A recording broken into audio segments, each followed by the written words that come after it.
వైఎస్ఆర్ పాలనలో ఒక్క రూపాయి నిధులు తీసుకురాలేపారు. ఈరోజు టీటీడీ కళ్యాణ మండపానికి 3 కోట్ల నిధులు తీసుకొచ్చాం. గత పాలనలో కనీసం గుంటలు కూడా పొడ్చలేదు.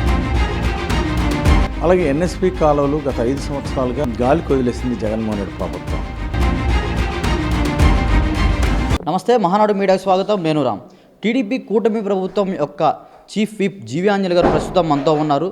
కూటమి ప్రభుత్వం ఏర్పడి 6 నెలలైంది. ఈ 6 నెలల్లో వినుకొండ నియోజకవర్గంలో ఆయన సాధించిన అభివృద్ధి ఏమిటో ఆయన అడిగి తెలుసుకుందాం. సార్, ఈ 6 నెలల కూటమి పరిపాలనలో వినుకొండ నియోజకవర్గంలో మీరు సాధించిన అభివృద్ధి ఏమిటి? ఘాట్ రోడ్డు నిధులు ఆగిపోయిన దానికి నిధులు తీసుకొచ్చాం. కొండ మీద గుడి అభివృద్ధికి, రామలింగేశ్వర స్వామి గుడి అభివృద్ధి కోసం 2 కోట్ల రూపాయలు అదనంగా నిధులు తీసుకొచ్చాం. గత ప్రభుత్వం ఒక్క రూపాయి నిధి తీసుకురావడం చేత కాకపోతే వైఎస్ఆర్ పాలనలో ఒక్క రూపాయి నిధులు తీసుకురాలేపారు. కొండ మీద గుడి అభివృద్ధికి, రామలింగేశ్వర స్వామి గుడికి మేము తీసుకొచ్చాం నిధులు, 2 కోట్లు తెచ్చాం. అట్లాగే వాటర్ బెడ్స్, డ్రింకింగ్ వాటర్లో గత ప్రభుత్వం కనీసం దాన్ని క్లీనింగ్ కానీ దాని మెయింటెనెన్స్ పట్టించుకోకుండా గాలికి వదిలేశారు. సరిగా ఫిల్టర్ కూడా లేని నీళ్లు అందించారు. మేము ప్రభుత్వం రాగానే మున్సిపాలిటీ అధికారుల ద్వారా మొత్తం కూడా నీట్గా క్లీన్ చేయించి ఫిల్టర్ బెడ్స్ మార్పిచ్చేసి అక్కడ మొత్తం కూడా మోడర్న్గా చక్కగా మంచినీళ్ళు ఫిల్టర్ చేసి ఈరోజు అందిస్తున్నాం. అలాగే ఈరోజు టీటీడీ కళ్యాణ మండపానికి 3 కోట్ల నిధులు తీసుకొచ్చాం. షాదీఖానాకి 3 కోట్ల నిధులు తీసుకొచ్చాం. ముస్లిం మైనార్టీలు వివాహాలు చేసుకోవడానికి, ఫంక్షన్లకి, ఇట్లా టౌన్లో వాళ్ళకు కూడా ఉపయోగపడే విధంగా నిధులు తీసుకొచ్చాం.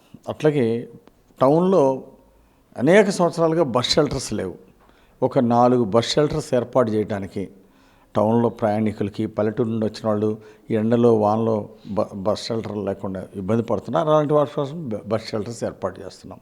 అట్లాగే టాయిలెట్స్ నిర్మాణం ఎన్నో ఏళ్ళుగా ప్రజలు ఎదురు చూస్తున్నారు. ఆ టాయిలెట్స్ నిర్మాణం చేపట్టాం. అలాగే ఎన్ఎస్పి కాలువలు గత 5 సంవత్సరాలుగా అసలు గాలికి వదిలేసింది జగన్మోహన్ రెడ్డి ప్రభుత్వం.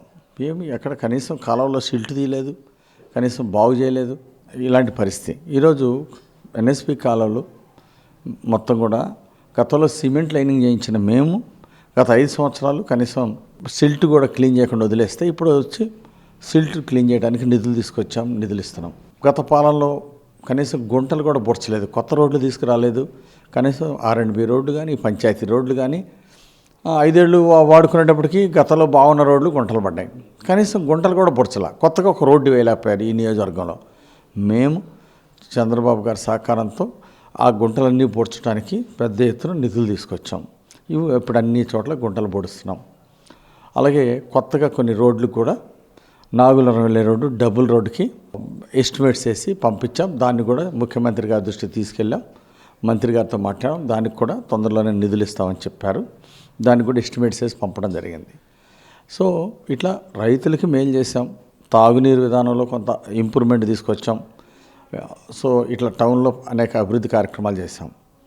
అట్లా ఇంటింటికి వెళ్ళి పెన్షన్ ఇస్తున్నాం. 1వ తారీఖే రాష్ట్రం మొత్తం 65 లక్షల మంది పెన్షన్ ఇస్తుంటే వినుకొండలో మధ్యాహ్నానికి 100%, 95% మధ్యాహ్నానికే పూర్తి చేస్తున్నాం పెన్షన్లు ఇవ్వడంలో. ఆ విధంగా అన్ని విధాలు ముందున్నాం. భవిష్యత్తు మా లక్ష్యం ఒకటే, ఇంటింటికి మంచినీళ్ళు ఇచ్చి ప్రజలు రుణం తెచ్చుకోవాలనేది మా లక్ష్యం. అలాగే గోదావరి పెన్నా నదులు అనుసంధానం కోసం చంద్రబాబు గారితో మాట్లాడాం. నేను, ఎంపీ శ్రీకృష్ణదేవరాయలు, మా శాసనసభ్యులు అందరం కూడా వెళ్ళి మాట్లాడాం. తప్పనిసరిగా నిధులు ఇస్తామని చెప్పారు. భవిష్యత్తులో గోదావరి పెన్నా నదులు అనుసంధానం జరిగితే ఖచ్చితంగా చంద్రబాబు గారు నిధులు ఇస్తామన్నారు. అది జరిగి తీరుతుంది. దానివల్ల రాయలసీమకు కూడా నీళ్ళు వెళ్తాయి. అలాగే పల్నాడు జిల్లాకి, నెక్స్ట్ ప్రకాశం జిల్లాకి బ్రహ్మాండంగా నీళ్లు 2 పంటలు పండించుకునే మంచి రోజులు వస్తాయి. గోదావరి నీళ్ళతో ఒక పంట పండించుకుంటాం, తర్వాత సాగర్ నీళ్ళతో ఇంకో పంట పండించుకుంటాం. అలాంటి మంచి రోజులు రాబోతున్నాయి మాకు. ఆ విధంగా భావితరాలకి ఒక బంగారు భవిష్యత్తు ఇవ్వాలి, 2047 కల్లా ఒక గొప్ప భవిష్యత్తు ఇవ్వాలనే లక్ష్యంతో ముందుకెళ్తున్నాం. హాస్టల్స్కి, బీసీఎస్సీ హాస్టల్స్లో గత ప్రభుత్వం అస్సలు పేదల ముఖం చూడలేదు. పేదల విద్యార్థులకి కనీసం ట్యాపుల రిపేర్లకి డబ్బులు లేదండి. టాయిలెట్స్ తలుపులు పోతే డబ్బులు ఇవ్వలేదండి గత ప్రభుత్వం.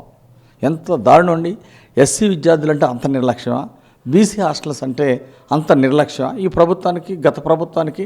అందుకే ఈరోజు వాటన్నిటికి కూడా బీసీ హాస్టల్స్, ఎస్సీ హాస్టల్స్ రిపేర్స్కి వాటికి నిధులు తీసుకొచ్చాం. 5 కోట్ల భవనాన్ని ఈరోజు తెలుగుదేశం పాలనలో నిధులు ఇచ్చాం. మళ్ళీ అది మా ప్రభుత్వం వచ్చినాక అది పూర్తి చేసి ఎస్సీ గురుకుల పాఠశాల బాలికలకి అది అందజేశాం. సో ఇట్లా భవిష్యత్తు అంటే 20 లక్షల మందికి ఉద్యోగ ఉపాధి అవకాశాలు కల్పించాలనే లక్ష్యంతో చంద్రబాబు గారు ముందుకెళ్తూ ఉంటే ఇక్కడ ఈ ప్రాంతంలో స్కిల్ డెవలప్మెంట్ ట్రైనింగ్స్ పెట్టి పిల్లలందరికీ ఉద్యోగ అవకాశాలు వచ్చే విధంగా తీర్చిదిద్దుతున్నాం. భావితరాలు బంగారు భవిష్యత్తు తీర్చిదిద్దే విధంగా ఒక గొప్ప ఆశయంతో ముందుకు నడుస్తున్నాం. ఈ ప్రాంతంలో ఫ్లోరైడ్ వాటర్ ఉంది, దానికి మంచినీళ్ళు తీసుకొస్తాం. వరకపొడి సెల్ ప్రాజెక్ట్ ఉంది, దానికి కూడా నిధులు తీసుకొచ్చి బల్లాపల్లి మండలం అట్లాగే పల్నాడు అంత సస్యశ్యామలం అయ్యే విధంగా కృషి చేస్తాం. సార్ ఈ 6 నెలల పరిపాలన మీద మేము కూడా మీ పనితీరు ఎలా ఉందని చెప్పి ఒక సర్వే అయితే చేసాం సార్. సర్వేలో అందరూ అభివృద్ధి పరంగా అయితే చెప్పారు సార్, సాటిస్ఫాక్షన్ అయ్యారు. బట్ హ్యాండిక్యాప్డ్ ఎవరైతే ఉన్నారో వాళ్ళు పెన్షన్లు తెచ్చుకోవడానికి కానీ లేకపోతే రేషన్ ఇచ్చే పద్ధతి ఏదైతే ఉందో వాళ్ళు నడవలేక మేము వెళ్ళలేకపోతున్నాము అంటున్నారు.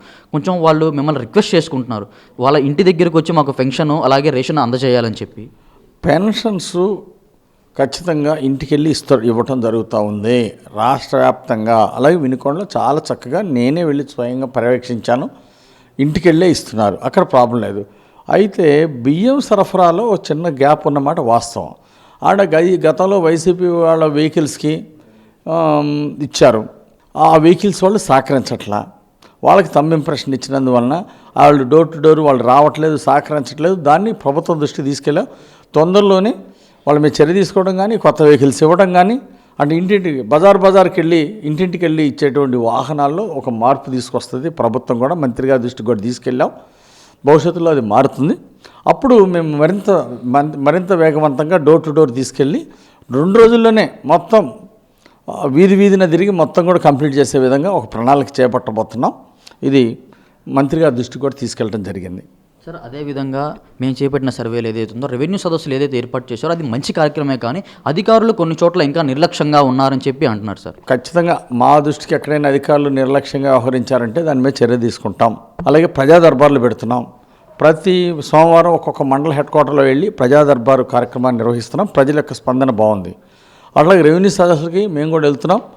అట్లాగే అధికారుల యొక్క పనితీరు కూడా పర్యవేక్షిస్తాం. ప్రజలతో రైతాంగంతో మాట్లాడి సమాచారం తీసుకుంటాం. ఎవరైనా అధికారులు బాధిత రైతంగా వ్యవహరిస్తే వాళ్ళ మీద కఠినంగా చర్య తీసుకోవడం జరుగుతుంది. ఈ రెవెన్యూ సదస్సుల ద్వారా గత ప్రభుత్వంలో చేసినటువంటి తప్పులు, రీసర్వే పేరుతో అనేక దుర్మార్గాలు చేశారు, భూమి ఆక్రమణ చేశారు. సో అలాంటివన్నీ కూడా ఈరోజు చాలామంది 100 మంది రైతులు మాకు అన్యాయం జరిగిందని బయటకు వస్తున్నారు. అలాంటి వాళ్ళందరికీ ప్రతి రైతుకి న్యాయం చేసే విధంగా ముందుకెళ్తాం. రెవెన్యూ సదస్సులు రైతాంగానికి ఉపయోగపడే విధంగా తీర్చిదిద్దుతాం. ఈ వీడియో నచ్చితే లైక్ చేయండి. అలాగే మా ఛానల్ ని ఫస్ట్ టైం కనుక చూస్తున్నట్టయితే ఇప్పుడే సబ్స్క్రైబ్ చేసుకుని పక్కనే ఉన్న గంట సింబల్ ని యాక్టివేట్ చేసుకోండి. అప్పుడే మేము పెట్టే ప్రతి వీడియో మీకు నోటిఫికేషన్ గా వస్తుంది. అలాగే ఈ వీడియో పూర్తిగా చూసినందుకు ధన్యవాదాలు.